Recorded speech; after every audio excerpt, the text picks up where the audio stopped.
안녕하세요. 사연 읽어주는 남녀입니다. 인생에 있어서 가장 큰 대소사로는 결혼식이 있는데요. 여기 행복한 결혼식 사진이 있네요. 행복하기만 해야 해 결혼식에서 불행의 폭풍이 찾아온다면 여러분들은 어떠시겠어요? 과연 이들의 결혼식에서 어떤 일이 생겼는지 오늘의 사연 시작하겠습니다. 그날은 여느 때와 다름없는 평범한 날이었습니다. 지루한 보충 수업을 견디고 학원 수업까지 꾸역꾸역 마치고 밤늦게 귀가하던 저는 그 흔한 고3 입시생이었죠. 지금이 인생 최대 암흑기다. 이 고비만 넘기면 앞으로의 삶은 순조롭게 흘러갈 줄만 알았는데 생각지도 못한 불행이 저를 기다리고 있었습니다. 저는 그날 밤 집 앞에서 기한에게 납치되고 말았어요. 너 떡집 닮았지? 네 부모한테 전화해. 허튼 짓 하면 죽는다. 그때의 기억을 떠올리라고 하면 솔직히 잘 기억나진 않습니다. 공포와 두려움에 며칠이 흘렀는지 모를 정도로 저는 패닉 상태였습니다. 아무것도 못 먹고 눈 감고 귀 막고 쪼그리고 누워만 있었던 것 같아요. 대진에 쓰러져 있던 저를 경찰들이 찾아내 부모님의 품으로 돌아왔지만 저는 그 이후로 정상적인 생활은 할 수 없었습니다. 저를 납치한 괴한이 실은 가끔 떡을 사가던 동네 이웃이었거든요. 지훈아, 이제 괜찮다니까. 언제까지 이러고 있을 거야. 이 아빠가 우리 딸 지켜. 그러니까 그만 겁먹고 학교는 가야 할 거 아냐. 어? 너 그동안 힘들게 공부했잖아. 진짜 수능 안 볼 거야. 대학 안 가? 엄마, 나 무서워. 그만합시다. 애가 싫다잖아. 그래 지은아, 도저히 힘들면 학교 그만두자. 아이까지 나중에 검정고 싶으면 되지. 아유, 내가 정말 속상해서 왜 지은이한테 이런 일이. 그냥 지도 기분이 없었다 생각합시다. 그래도 우리 딸 멀쩡한 옆에 있잖아. 살아 돌아온 것만 감사하자고. 사람도 아니야. 도대체 빚을 얼마나 지며 이런 사단을 벌이냐고. 마누라 출산이 코앞인데 투박빚에 침 날리고 신체 포리감소까지 썼다잖아. 이혼당하고 일까지 유산했으니 벌 받은 거지 뭐. 범인은 사채빚을 쪼들낸 동네 주민의 수인이었습니다. 우리 집은 3층에 살림집을 하면서 2층 떡집을 운영하고 있었는데 그 작은 집도 건물이라고 돈이 많은 줄 알았던 거죠. 그날따라 친척 장례 때문에 출타 중인 부모님은 학원에 있던 저를 데리러 오지 못하셨고 부모님이 안 계신 걸 눈치챈 범인이 저를 납치해 돈을 받아내려 했던 겁니다. 지은아, 거기 인절미 포장해드리고 계산 좀 해줘. 네. 가래떡이랑 인절미 해서 밥 8,000원. 뭐라고요? 아이 당신 왜 일을 시켜? 아이 손님 죄송합니다. 아이 우리 애가 좀 아파서요. 여기 8,000원입니다. 멀쩡하게 생긴 아가씨가 안 됐네. 사건 이후 심한 대인기피증에 시달린 저는 정상적인 생활을 할 순 없었습니다. 특히 남자에 대한 공포가 특히 심해서 대화도 제대로 하지 못했죠. 학교도 그만둔 채 부모님이 운영하시는 떡집 한쪽 구석에서 떡집일을 돕는 게 유일한 생활이었습니다. 부모님은 병원에서 치료받으러 갈 것을 강력히 권했지만 저는 세상 밖으로 나가는 게 두려웠어요. 저를 고쳐보려고 일부러 손님을 상대하게 만들기도 했지만 오히려 역효과였죠. 저 때문에 긍정적이고 밝던 부모님은 점점 웃음을 잃고 근심은 들어갔습니다. 극심한 우울감에 빠져있던 저는 부모님과 서먹해지자 스스로가 쓸모없는 사람처럼 여겨지기 시작했어요. 그러다 부모 가슴에 대못 박는 불효를 저지르고 말았죠. 지은아, 어머 얘가 왜 이래? 여보, 지은이가 이상해. 흔들어도 안 일어나. 여보, 당장 119 나만 없으면 우리 부모님이 행복해질 거란 생각은 잘못된 것이었습니다. 병원에서 눈을 뜨자 10년은 늙고 초췌해진 부모님을 마주한 저는 제가 큰 죄를 지었다는 것을 깨달았어요. 이런 딸을 두고 엄마 아빠는 꾸준히 아니라 깨어나줘서 고맙다는 말씀만 연신하셨죠. 너무 죄송하고 부끄러웠습니다. 지은아, 성금보다 귀한 우리 딸. 눈 떠줘서 너무 고마워. 여보, 우리 딸 너무 예쁘다. 그치? 그럼. 난 우리 지은이 끼고 평생 살 거야. 아까워서 아무데도 안 보내. 지은이 너도 이 아빠 옆에 평생 있을 거지? 약속하는 거다. 네, 약속할게요. 아빠, 엄마, 제가 끝까지 지킬 거예요. 저는 달라지고 싶었습니다. 하지만 어디서부터 시작해야 할지 알 수 없었죠. 답답한 마음에 도와달라고 간절히 기도했습니다. 이 기도가 통했던 걸까요? 병원에서 저를 구해주셨던 형사님을 만나게 되었습니다. 지은아, 왜 아직까지 이러고 있어? 죄는 나쁜 놈이 지었는데 네가 아프면 억울하잖아. 내가 트라우마 치료해주는 유명한 상담사로 알고 있으니 같이 노력해보자. 좋은 나이의 친구도 만나고 연애도 해야지. 제 또래 딸이 있다던 형사님은 제가 불안정한 상태를 보고 많이 안타까워하셨습니다. 범죄 피해자를 지원해주는 프로그램도 소개시켜 주셔서 경제적 부담 없이 마음껏 치료받을 수 있도록 배려해 주셨죠. 형사님이 소개해준 병원에서 치료받고 상담사를 만나면서 상태가 많이 호전되었습니다. 여전히 낯선 남자를 보면 경직되고 움츠러들었지만 밖에 혼자 다닐 정도가 되자 저도 자신감이 생겼습니다. 엄마, 나 대학 갈래. 일단 검정고시부터 마치고 수능 볼 거야. 이제 괜찮겠어? 대학 졸업하고 취직해서 엄마 아빠한테 못한 요도 다 할 거야. 내 나이 24살. 친구들은 이미 대학 졸업해 사회생활을 시작할 때 저는 학원을 다니며 늦가기 수능 준비를 시작했습니다. 그동안 오래 쉬어서 공부하는 게 쉽지는 않았지만 딸 하나만을 바라보고 사시는 부모님의 걱정을 덜어드리기 위해 참을 수 있었어요. 언제까지나 부모님의 그늘 뒤에 숨어 살 수는 없었으니까요. 연로해지는 부모님이 믿고 의지할 수 있는 딸이 되는 게 제 소망이었습니다. 어떻게 됐어? 그거 아직이야? 기다려봐요. 당신이 왜 호들갑이야? 애도 가만히 있는데.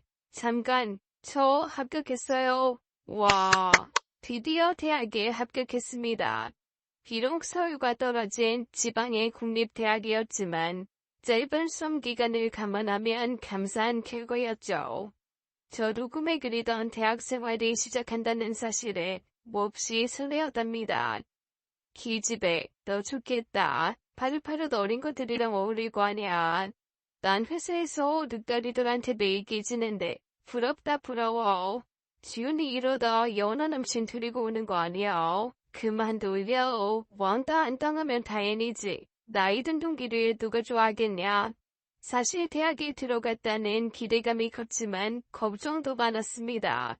영문학과에 덜컥 입학하긴 했지만 그 어려운 공부를 어떻게 따라가야 하나, 친구는 사귈 수 있을까 하는 것들이었죠. 하지만 더 큰 복병이 기다리고 있었으니 바로 서울의 집과 충청도에 있는 학교를 오고 가는 통학 문제였습니다.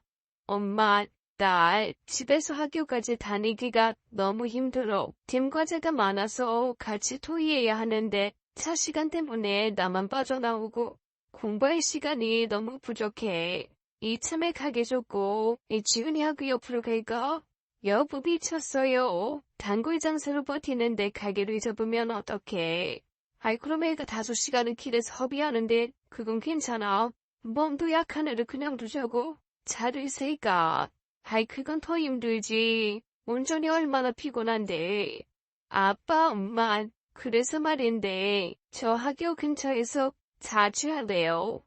뭐 혼자 밖으로 나가지도 못했던 제가 혼자 살겠다는 선언을 했으니 부모님이 놀라는 건 당연했습니다. 낯선 남자가 부딪혀오면 주저하는 버릇은 여전했으니까요. 그래서 일부러 여학생이 많은 영문과에 진학했고 남자들이 많은 술집은 얼씬도 않지만 대학 생활을 하며 경계심이 많이 누그러졌습니다. 남학생들 대부분 저보다 어리기도 했지만 때때로 도움을 주고받으면서 친해진 녀석들도 있었으니까요. 그렇게 해서 저는 또 한 번의 도전을 결심하게 되었습니다. 부모님은 학교에서 도보 10분 거리에 원룸 오피스텔을 마련해 주셨어요. 규모가 있어 경비 아저씨가 상주하는 깔끔하고 안전해 보이는 곳이었죠. 학교와 가까워 학생들도 많이 살고 있으니 큰 문제는 없어 보였습니다. 굶고 냉거 소분해서 냉동고에 넣어놨으니까 반찬 없으면 녹여 먹어. 대체나무에도 냉동고 있으니까 참기름 반에 간장만 넣고 부치면 되고. 또 엄마, 내 친구는 결혼해서 애도 있어. 내가 지금 몇 살인데 알아서 할 테니까 걱정 마세요. 용돈이나 많이 줘. 공부하기 바쁘니까 언제 일일이 먹는다고. 외식 자주 하면 몸 상해서 안 돼. 귀찮다고 괜히 거르지 말고 밤늦게 다니지 말고 알았지? 네, 엄마 아빠 브랜드 재무고 잘 쓸 테니까 집에 가세요. 부모님 걱정은 끝이 없는가 봅니다. 기어이 경비 아저씨한테 나이 부탁한다며 금일봉까지 쥐어주고선 떠나신 부모님. 저분들의 은혜는 언제쯤 갚을 수 있을까요? 그렇게 저는 홀로 살기를 시작했습니다. 처음 며칠은 무서운 마음이 들었지만 새학기를 앞두고 바쁜 일정들이 많았기에 학교와 집으로 가며 잘 적응하고 있는 중이었죠. 그러던 어느 날 후배 동생의 고민을 들어주다 늦은 밤에 집으로 돌아오는 날이었습니다. 학교에서부터 오피스텔까지는 약 1.5km. 길지 않은 거리이지만 유독 멀게 느껴지던 날이었죠. 3월을 목전에 두고 고샘추위가 기승을 부려 얼어붙은 거리엔 그날따라 지나는 사람도 없었습니다. 추위에 잔뜩 움츠린 저는 집으로 향하는 발걸음을 재촉하는데 멀리서 제 뒤를 계속 따라오는 남자가 있더군요.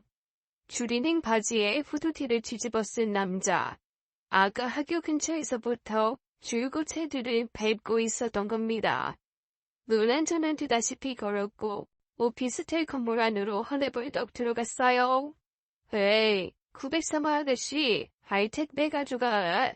얼떨결에 택배를 들고 엘리베이터에 탄 저는 문이 닫히기를 기다리는데 닫혔던 문이 열리며 그 남자가 들어왔습니다.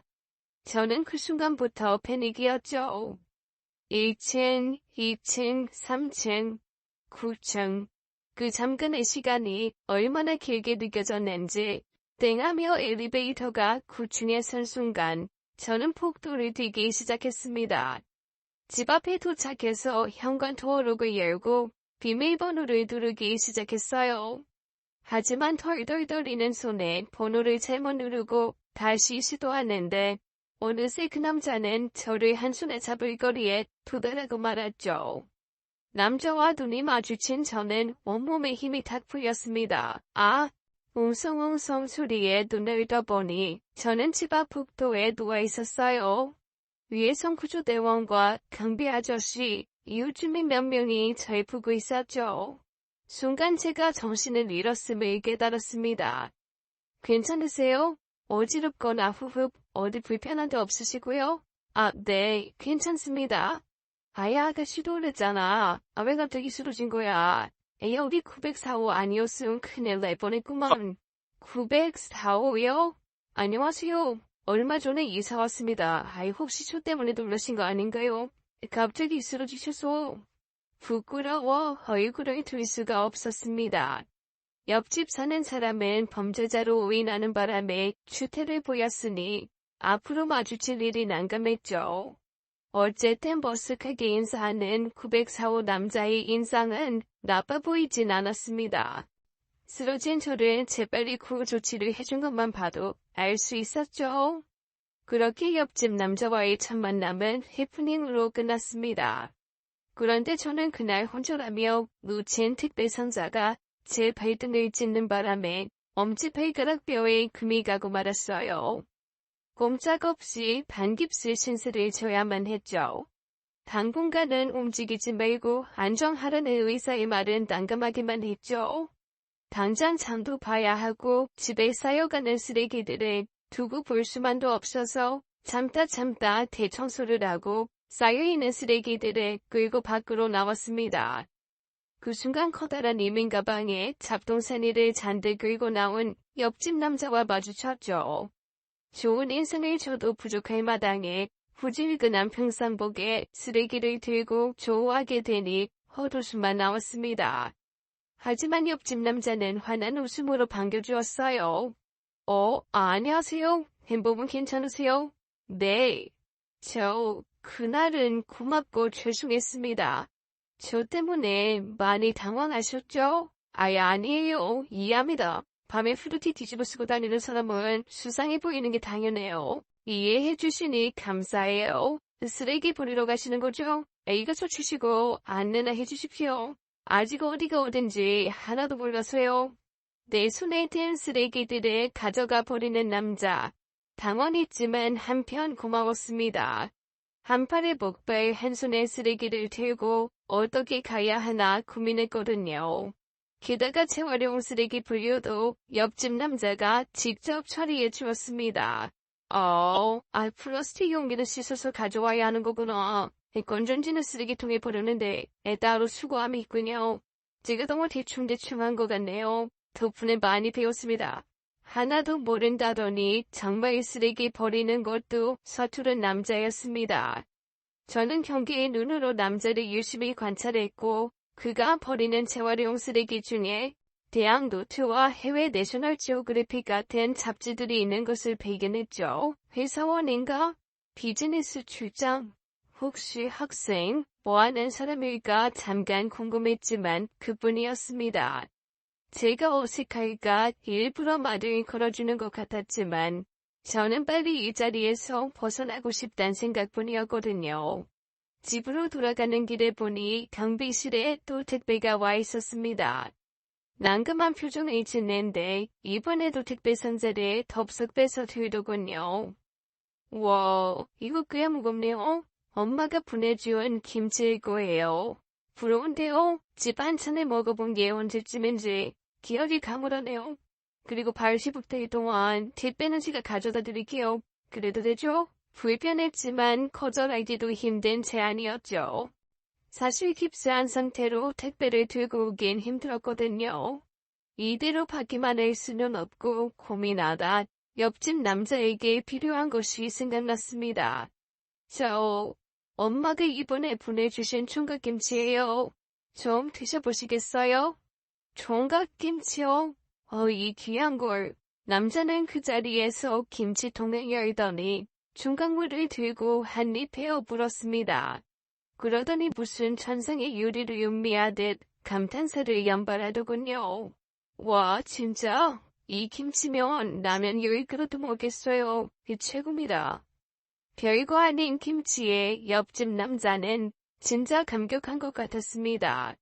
엄마가 보내온 반찬 몇 개를 나눠주자 남자는 큰 선물을 받은 듯 기뻐했죠. 하지만 남자는 바빠졌는지 어느 날부터 보이지 않았습니다. 사실 저도 새학년 시작으로 바빠지자 이웃 남자의 존재는 기억에서 멀어졌어요. 발은 많이 회복됐지만 깁스 상태로 학교를 가고 강의실에 옮겨 다니는 게 쉬운 일은 아니었거든요. 어떻게든 다른 학생들에게 뒤처지지 않게 따라잡아야 했습니다. 새학기가 막 시작되었음에도 불구하고 도서관을 찾는 학생들은 많더군요. 머리 팽팽 돌아가는 어린 친구들에게 망신난당하려면 배의 노력이 필요했습니다.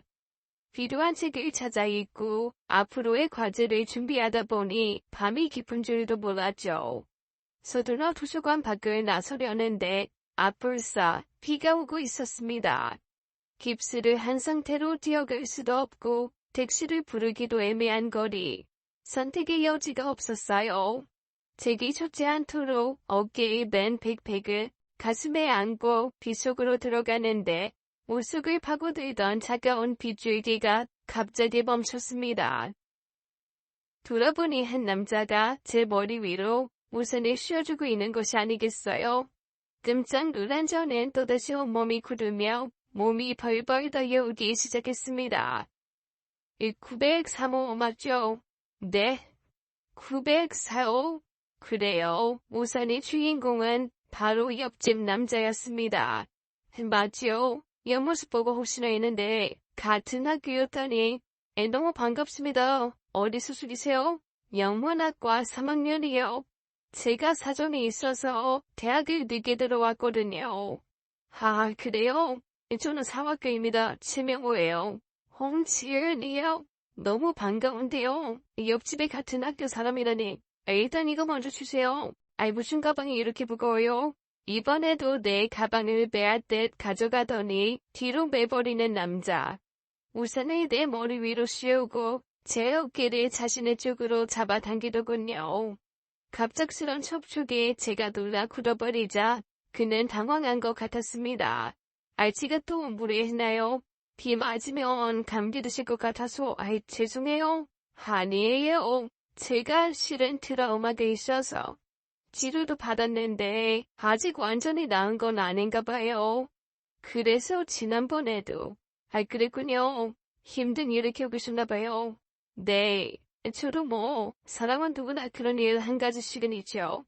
저도 썩 평탄한 삶을 살아온 건 아니라서요. 그러세요? 전혀 그렇게 보이진 않는데 친절하고 성격 좋으시잖아요. 제가요? 피도 눈물도 없는 냉혈한 이라는 사람도 있는걸요. 사람은 누구나 상대적이에요. 선한 사람한테는 선하게, 악한 사람한테는 악하게 대응할 수밖에요. 그렇지 않은 경우도 있어요. 선의를 악으로 갚는 사람. 그런데 제가 볼 때 고백사 아니 명호님은 좋은 분 같아요. 지은 씨도요. 좁은 우산 속에 어깨를 맞닿고 있어 그랬을까요? 평소 하지 않던 속 얘기까지 술술 나오는 게 참 이상한 경험이었습니다. 긴장과 공포보다는 낯선 이의 온기가 따뜻하게 느껴지는 순간이었어요. 그리고 이 사람도 나와 비슷한 아픔을 겪었나 보다. 나처럼 사연이 있는 사람이란 생각에 부쩍 가까워지는 느낌이었습니다. 사건 이후 누구도 믿지 못하고 거리를 두며 벽을 쌓아왔는데 단단히 잠궈두었던 빗잔이 나도 모르게 스르륵 열리는 기분이었죠. 주신 김치 벌써 다 먹었습니다. 아유, 어머니 솜씨가 좋으신가 봐요. 좀 더 드릴게요. 용치 없지만 주시면 감사하죠. 그 답례로 제가 주말에 식사 대접해도 될게요. 밤에 외식하고 싶어도 혼자 먹기는 좀 쑥스러워서 같은 학교 친구 만난 기념도 지금. 네. 얼떨결에 내라고 대답하고선 집에 와서는 스스로를 믿을 수가 없었습니다. 아빠 외엔 남자랑 단둘이 식사한 적이 없던 내가 무슨 용기가 나서 대답을 했을까요? 아마도 제가 옆집 남자에게 단단히 혼낸 것 같았습니다. 하지만 수풍을 앞둔 아이처럼 기분 좋은 긴장감이었어요. 옆집 남자와 빗속을 걷던 순간을 생각하며 그날 밤은 잠을 이루지 못했습니다. 원래도 대학 생활은 나쁘지 않았지만 조금 더 특별해진 느낌이었어요. 캠퍼스 안에서도 오가다 혹시 마주치지 않을까 돌아보곤 했죠. 학생 식당, 매점,图书馆, 그 이후론 어디에도 보이지 않았습니다. 그러던 어느 날 폐강된 수업을 대신해 새로운 과목을 수강 신청하고 들어가는 첫날이었습니다. 같은 건물 안에서 움직이는 게 가장 편한데 어쩔 수 없이 바뀐 과목을 듣기 위해선 다른 건물로 걸어야 했죠. 평소라면 문제가 없었겠지만 아직 깁스를 풀지 않은 상태라 걸음이 느릴 수밖에 없었습니다. 이미 10분이나 늦어버린 수업. 양해를 구해야겠다 생각하고 교실 문을 열었어요. 그런데 앞불사 강단 옆 앞문을 여는 바람에 학생들의 시선이 제게 집중되고 말았죠. 저는 최대한 몸을 낮춰 간신히 빈자리를 찾아 앉았습니다. 교수님은 칠판에 무언가를 있으며 수업을 진행 중이었고 못마땅한 듯 돌아보지 않은 채 조용히 말씀하셨습니다. 지각생은 방해되지 않게 뒷문으로 들어오세요. 그리고 제 수업에서 지각은 성적에 반영됩니다. 늦어서 죄송합니다, 교수님. 강의실이 먼데 제가 발을 다쳐서 이번에 추가 등록 신청한 홍지은님이 세상에 나를 모아주던 그 교수는 바로 옆집 남자였습니다. 나와 같은 학생인 줄 알았건만 교수였던 거죠. 옆집 남자도 저를 알아보고 크게 당황한 표정이었습니다. 저는 속상하고 부끄러운 마음에 수업에 도저히 집중할 수 없었습니다. 여러 학생 앞에서 지적당한 창피함, 교수면서 학생인 척 속인 옆집 남자에 대한 배신감, 그런 줄도 모르고 혼자 설레었던 나에 대한 한심함, 정말 땅속으로 꺼지고 싶은 심정이었습니다. 내가 얼마나 만만하고 우스웠으면 강의 중 뛰쳐나가고 싶은 것을 간신히 참으며 수업이 끝나기만 기다렸죠. 수업도 취소하고 다시 저 남자와는 아는 척도 하지 않으리라 결심하면서요. 그렇게 수업이 끝나 나가려는데 그가 저를 불렀습니다. 홍지윤 학생, 추가 등록했다고 했죠? 지난 수업 자료 줄 테니까 교수실로 따라와요. 도대체 왜 날 오라 하는 걸까? 따라가긴 싫었지만 교수님 명령이라 거부하기도 힘들었습니다. 교수실 안에 들어서자 옆집 남자, 아니 교수님은 날 의자에 앉히고 차를 내주었습니다. 말없이 커피를 내리는 그도 약간은 초조해 보였죠.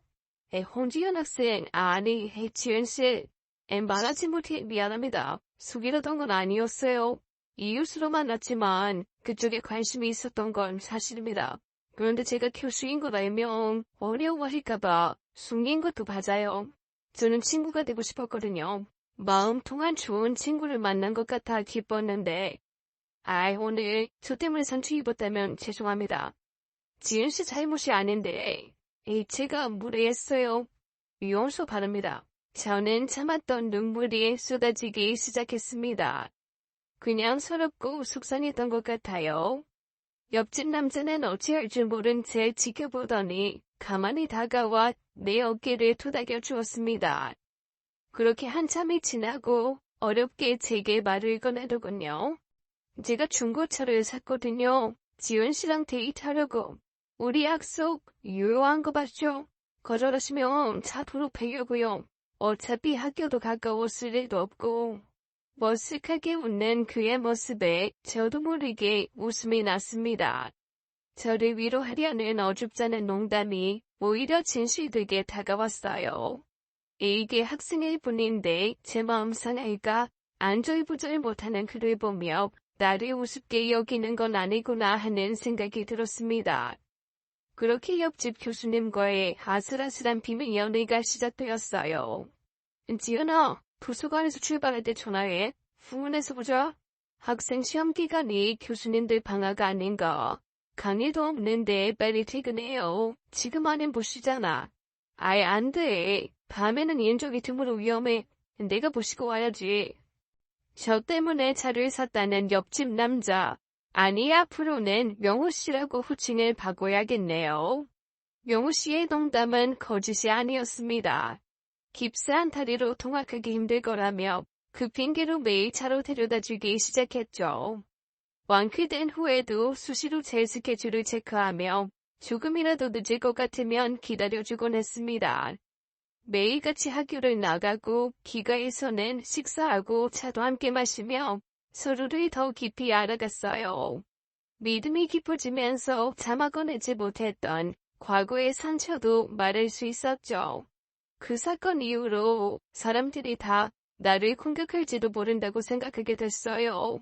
낙엽이 구르는 것만 봐도 가르르 넘어가던 소녀가 한순간에 세상을 비관하게 된 거죠. 지금은 치료받고 많이 회복됐어요. 아니면 명호 씨랑 이렇게 마주 앉아 얘기도 못할 거요. 지은아, 그동안 고생 많았어. 이제 불안해하지 않아도 돼. 내가 너 지켜줄게. 난 네 옆에 있도록 허락해 줄 거지. 당연히 예스였죠. 그는 나에게 과분한 사람이었습니다. 능력으로 보나 품성으로 보나 어느 하나 부족하지 않은 사람이었죠. 그렇게 우리는 연인 사이가 되었습니다.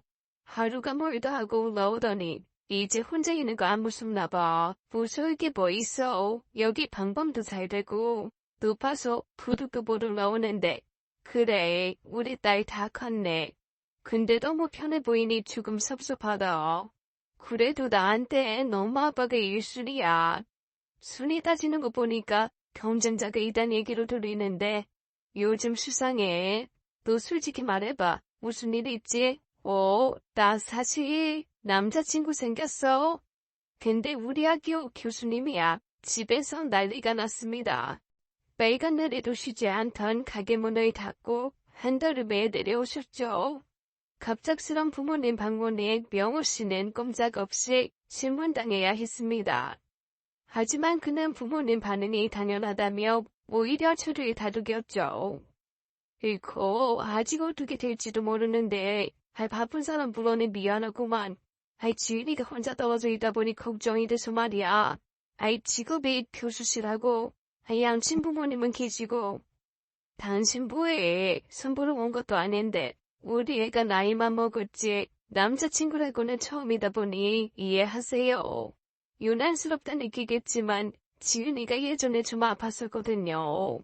그래서 너무 궁금한 마음에 앞뒤 안 그리고 와서 좀 당황스럽죠? 괜찮습니다, 어머니. 지은이가 부모님께 제 얘기를 했다니 저는 오히려 기쁜데요. 사실 지은이가 표현을 안 해서 저 혼자 좋아하는 줄 알고 있었거든요.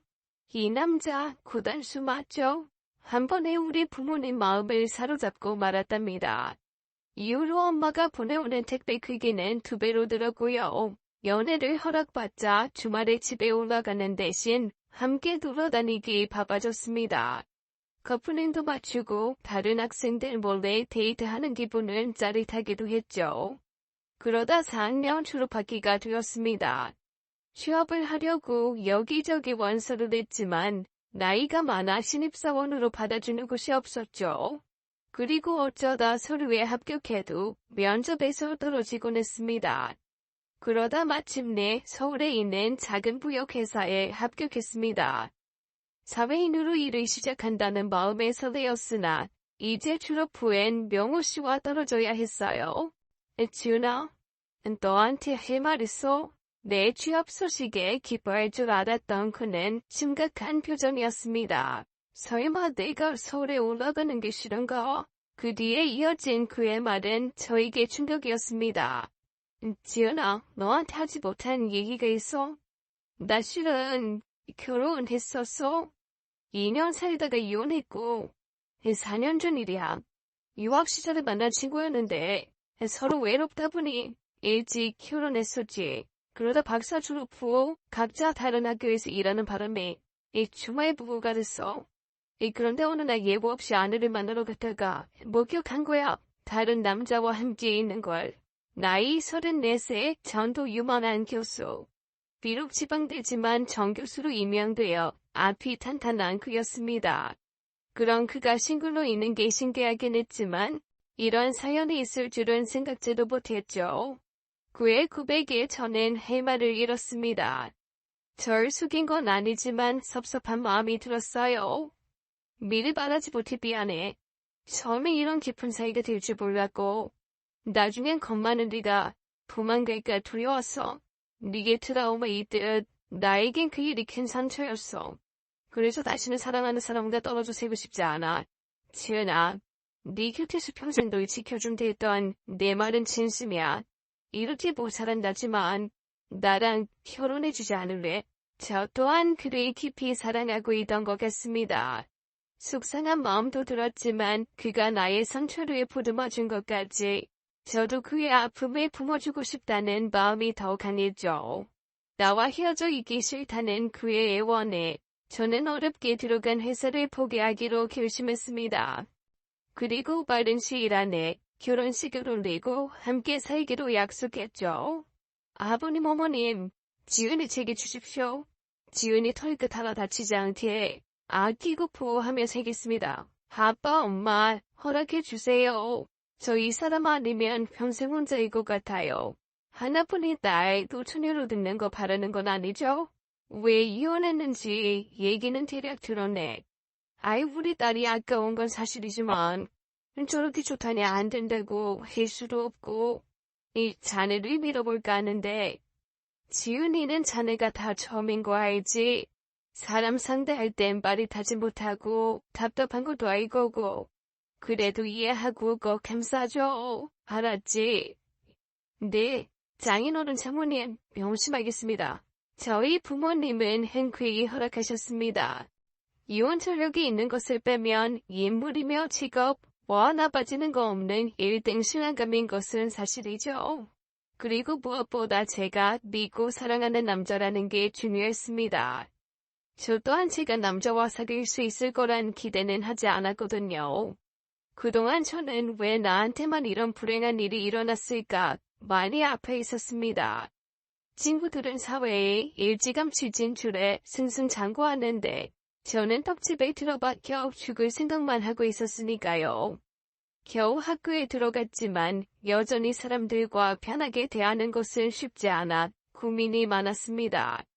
그런데 이렇게 나를 사랑해주는 사람을 만나다니 하늘이 그동안 밀어놨던 행운을 한꺼번에 몰아주는 것 같았습니다. 지은아, 너만 괜찮으면 이 집 계약하고 싶은데 해도 잘 들고 근처 공원도 있고 어때 마음에 들어? 마음이 얼마나 급했던지 명호 씨는 서둘러 식장을 예약하고 순식간에 신혼집까지 구했습니다. 이렇게 결혼식 준비는 일사천리로 흘러갔지만 정작 중요한 상견례와 부모님 인사는 없는 겁니다. 명호 씨, 명호 씨 부모님께 인사드려야 하지 않아요? 저희 부모님도 상견례 언제 하시냐고 부르시던데. 그래 해야지. 근데 치은아, 우리 부모님이 너희 부모님이랑은 많이 다르셔. 나랑 사이도 별로 좋지 않고. 그러니까 혹시 마음에 안 들더라도 내 생각해서 조금만 참아줘. 결혼하면 어차피 자주 볼 일도 없을 테니까. 그동안 가족의 얘기는 좀처럼 꺼내지 않았던 그이. 오래전에 다투고 나와 가족과는 전화 안부만 묻는 사이라고 했습니다. 저희 가족처럼 화목하고 서로 위하는 분위기가 아니라 서로 필요에 의해 존재하는 사람들이라며 말을 얼버무렸죠. 하지만 크게 신경 쓰진 않았습니다. 효자 남편 덕에 속 썩는 아내들도 있다잖아요. 혹시 갈등이 있더라도 이 사람은 내 편을 들어주겠구나 하는 생각에 오히려 든든했답니다. 그런데 시부모님과의 첫 만남은 제 예상을 뛰어넘는 문화 충격이었어요. 고심 끝에 준비한 과일과 홍삼 선물을 들고 시댁을 방문했습니다. 한때는 아니더라도 인사치레는 해주실 줄 알았는데 날선 눈빛으로 위아래로 훑어보는 게 못마땅한 기색이 역력했습니다. 오랜만이구나. 너 3년 만에 얼굴 보고 한다는 소리가 결혼한다고? 어머니 일단 인사드릴게요. 저하고 결혼한 아저씨입니다. 이쪽은 내 형이야. 안녕하세요. 홍지은이라고 합니다. 안녕하세요. 예비재수씨. 근데 아버지는 안 계세요? 사업차 지방 출장. 급한 일이 있어서. 근데 아가씨는 몇 살? 30이에요. 아버지는 뭐 하시고? 어머니랑 떡집 운영하고 계십니다. 떡집. 월 매출은 2천은 되시나? 네? 그건 어머니. 알았어. 말도 못하게 하네. 직장은? 아직이요? 집에서 번역일 준비하고 있습니다. 결국 백수한술이네. 형. 아가씨, 우리 아들이랑 학교에서 만났다고? 네. 그럼 교수랑 학생이 연애한 거야? 어머니 좀. 보아하니 인물은 평범하고 집안도 변변찮고 지방대 나와 직장도 없어. 네가 순진한 명호 꼬셨니? 옆에 있던 명호 씨도 참다가 폭발했는지 순간 제 손을 잡고 벌떡 일어섰습니다. 지훈아, 더 들을 거 없다. 가자. 사실이 그렇잖아. 네 전처만 해도 학자 집안의 교수였는데 어디서 말도 못하는 모지리를 데려와서는 정신 차려 이거사. 네 스펙이면 선시장에 내놔도 1등급이야.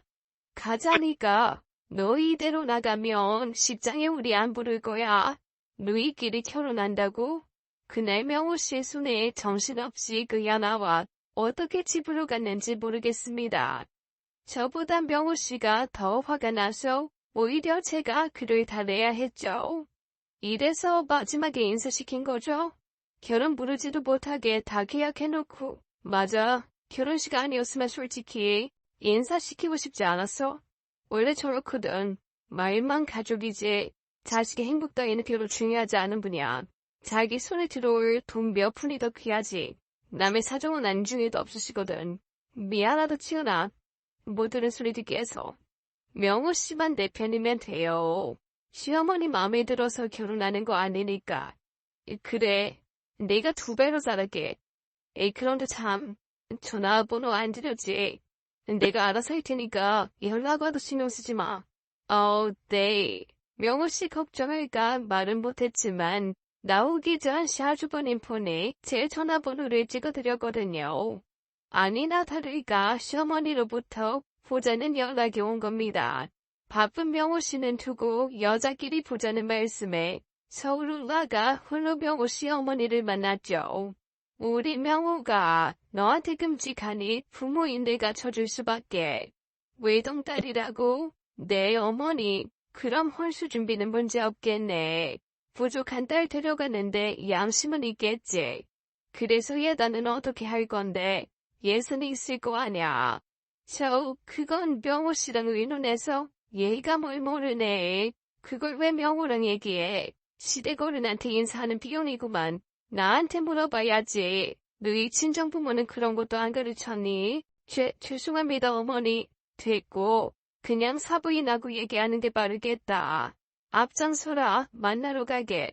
전 친정부모를 만나겠다는 시어머니 말에 차마 구역할 수가 없었습니다.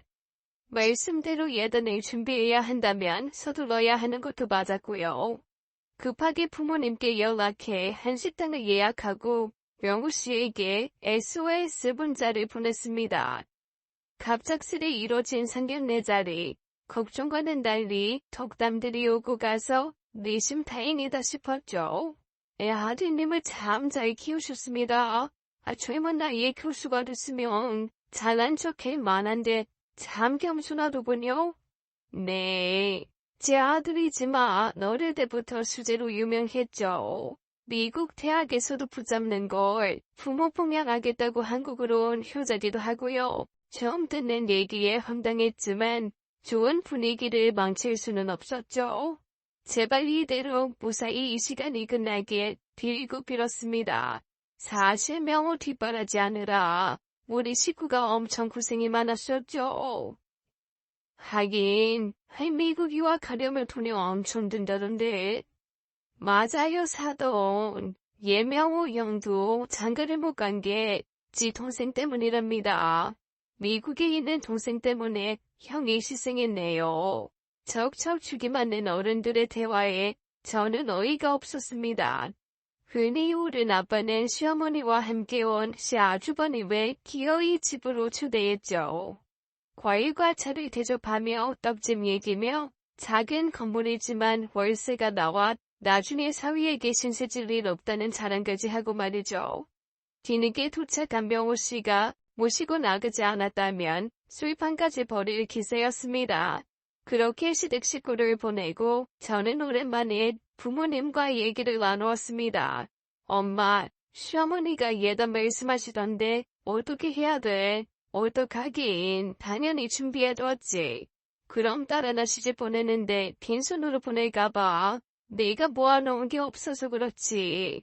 효도는 보태 먼저 기둥뿌리 뽑는 딸은 되고 싶지 않았는데 네가 행복하게 잘 사는 게 제일 큰 효도야. 최소방 집 사는 거 보태지도 못했는데 시댁에 집 잡히면 안 되지.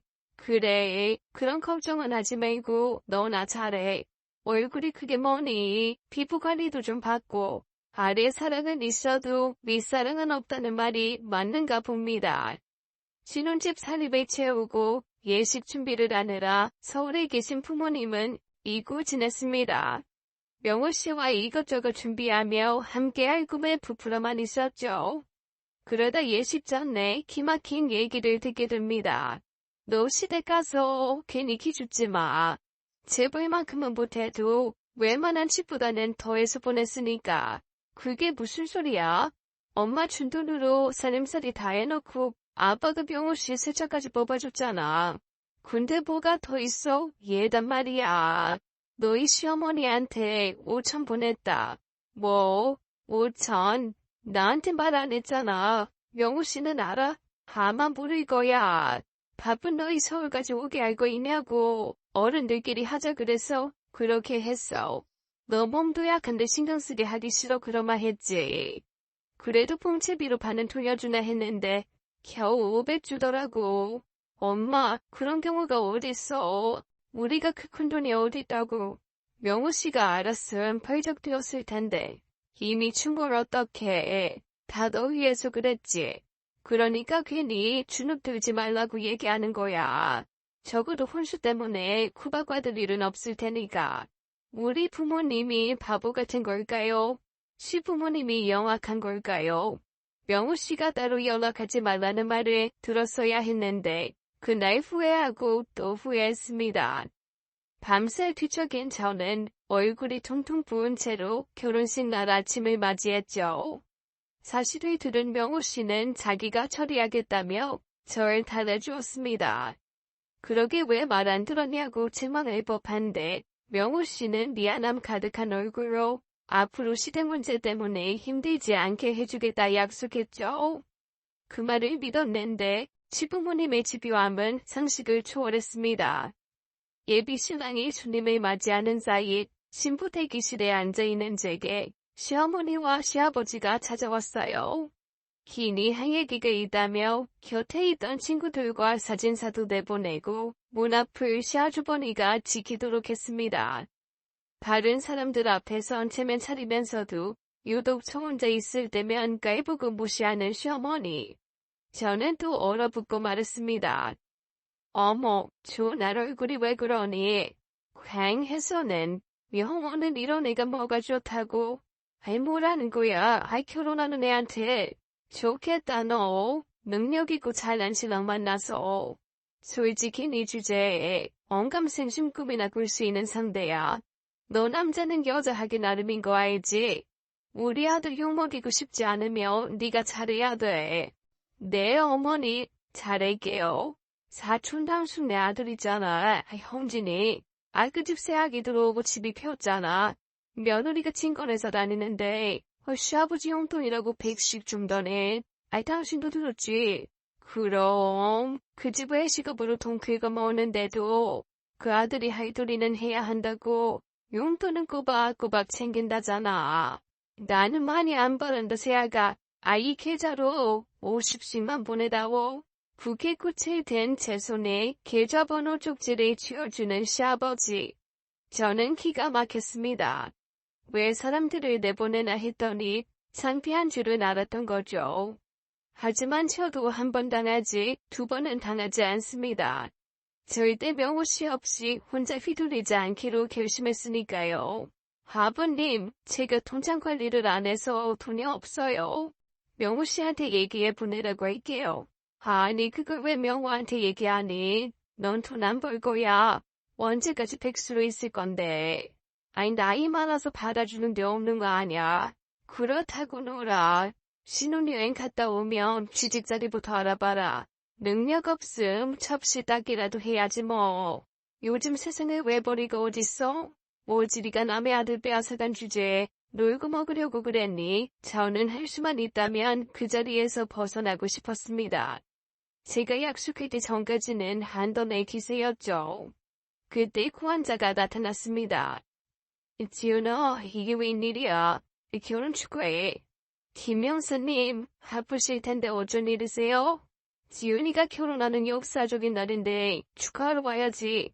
근데 어떤 놈이야? 내가 남자들 다 도둑이니까 검사 맡으라고 했잖아. 신혼초에서 탈탈 털어준다고. 형사님 덕분에 그제야 굳었던 몸이 풀렸습니다. 이번에도 절 구해주신 거죠. 그 이후로 시부모님은 보이지 않았고 저는 마음을 추스르고 예식을 이어갈 수 있었습니다. 그런데 손님들을 내보낼 만큼 식장을 휘젓고 다니던 시부모님이 좀 이상했습니다. 시아버지는 갑자기 마스크를 쓰고 시어머니는 예식 내내 얼굴을 숙이고 있었죠.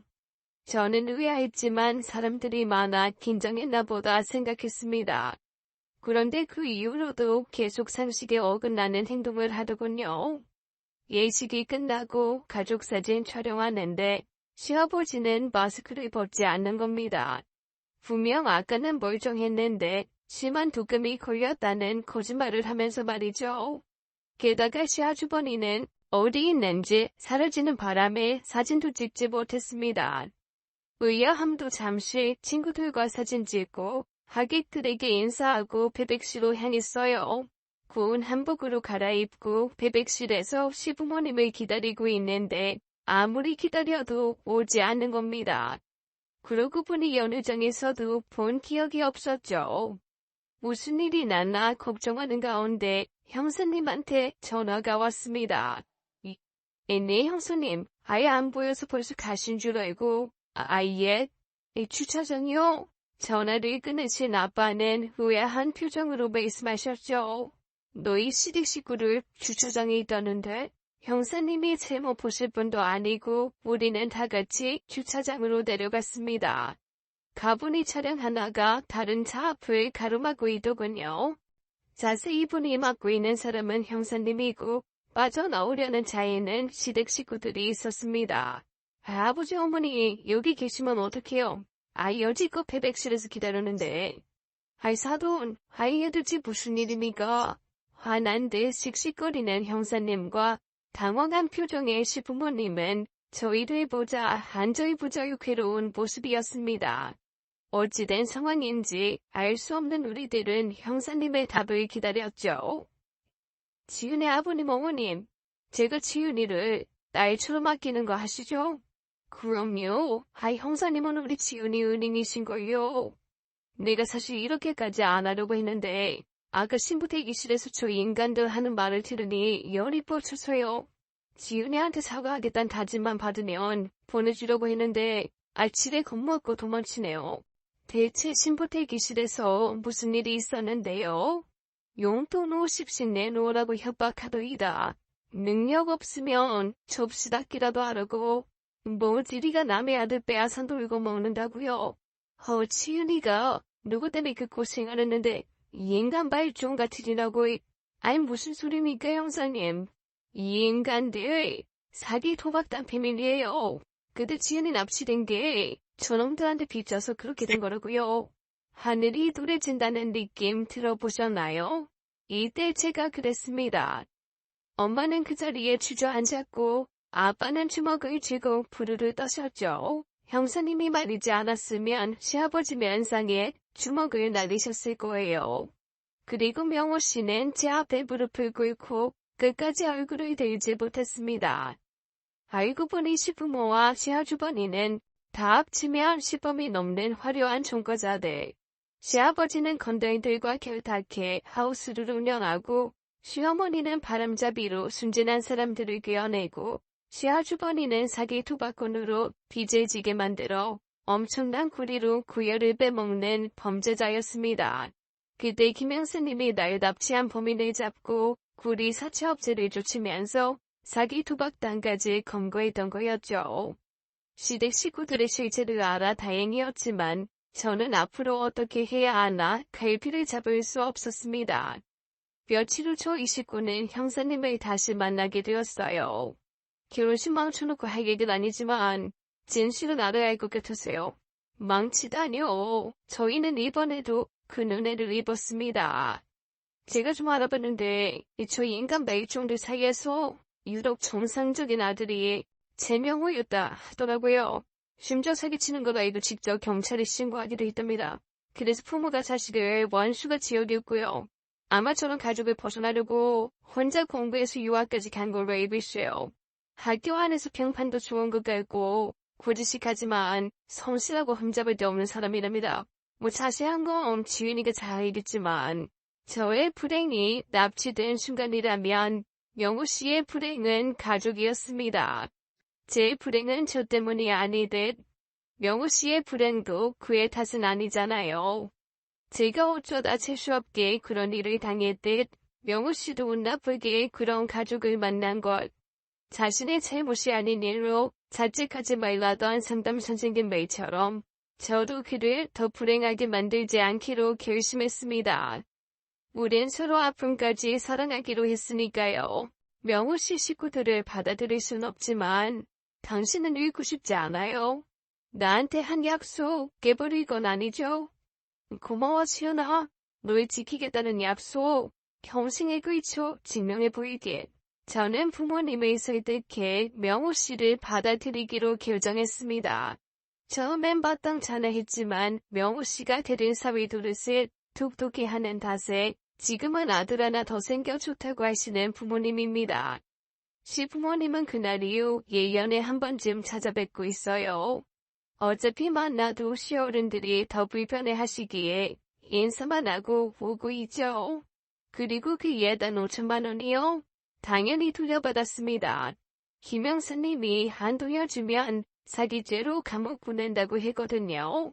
저는 지금 남편의 지원으로 대학원까지 졸업했고 아들 딸 둘 낳고 키우면서도 번역가로서 커리어를 쌓아가며 알콩달콩 행복하게 잘 살고 있습니다. 이제는 내 인생 가장 끔찍했던 시련이 불행이라고만 느껴지진 않습니다. 극복하고 용기를 낸 덕에 이런 멋지고 자상한 남편을 만났으니까요. 인간에게 시련은 누구나 찾아옵니다.